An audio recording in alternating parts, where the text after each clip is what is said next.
ये जो हम मंदिर में हरतालिका तीज 6 तारीख को हरतालिका तीज की पूजन होगी, तो हरतालिका तीज के दिन हम जो फुलेरा मंदिर के अंदर बांधते हैं, आप लोग उस फुलेरे का दर्शन किए होंगे। जरा फुलेरा देना।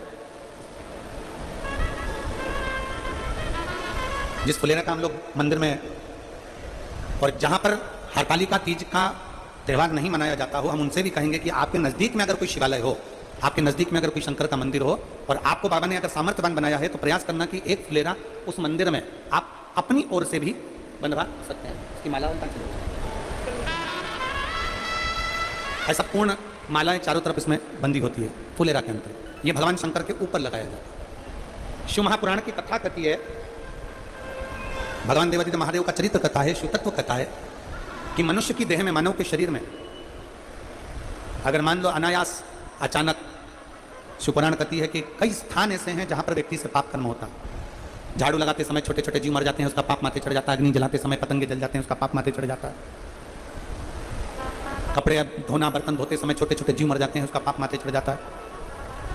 चलकर अपन कहीं जाते हैं, अपने पाँव के नीचे छोटे छोटे जीव मर जाते हैं, उसका पाप माथे चढ़ जाता है। कई स्थान पर व्यक्ति से पाप कर्म होता है। हरतालिका तीज के फुलेरे का मात्र दर्शन कर लेने से ये सारे पाप हमारे छिन्न हो जाते हैं, पाप समाप्त हो जाते हैं, पाप छिन्न हो जाते हैं। और उसका एक प्रमाण यहाँ एक बहन ने लिखा है। मैं हरियाणा से कैंथल की निवासी हूँ, सुधा बेटी, पति संजय बस। मेरा मोबाइल नंबर ये है, कहीं बैठी हो तो हाथ हिला सकती हूँ। मैं हरियाणा से कैंथल की निवासी हूँ, सुधा बेटी, पति संजय बस। अगर कहीं बैठे हो तो व्यासपीठ पर आ सकते हैं। गुरुदेव, कई साल हो गए थे हमारे घर में संतान का सुख नहीं था।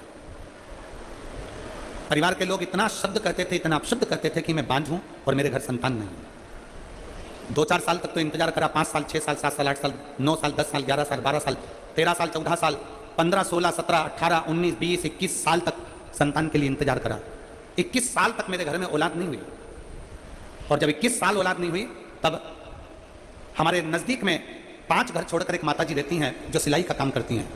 वो मेरे घर पर आई कुछ सिलाई के काम के कपड़े लेने के लिए, और उन्होंने मुझसे कहा कि तू एक बार पशुपति व्रत कर और भगवान शंकर को रोज जल चढ़ा। शिव जी को जल चढ़ाकर एक बेलपत्र लेकर नंदी के पास बैठकर कुंदकेश्वर महादेव के नाम से खा। मैंने वही प्रयोग किया और बाबा की कृपा से 21 साल के बाद मेरे घर में पुत्र रत्न की प्राप्ति हुई। मैं बाबा को यहाँ प्रणाम करने के लिए आई। कहीं बैठी हो तो बेलपत्र लेने के लिए आ सकती हूँ। 21 साल के बाद मेरे बाबा ने मुझे संतान दी।